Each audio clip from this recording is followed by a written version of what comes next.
إذا رأتهم من مكان بعيد سمعوا لها تغيظا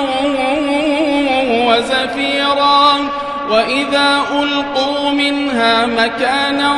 ضيقا مقرنين دعوا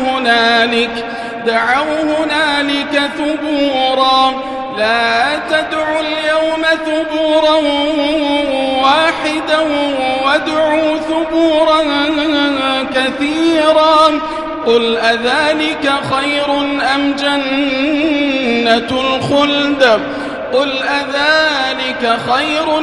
جنة الخلد التي وعد المتقون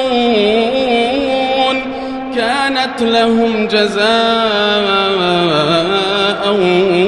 ومصيرا.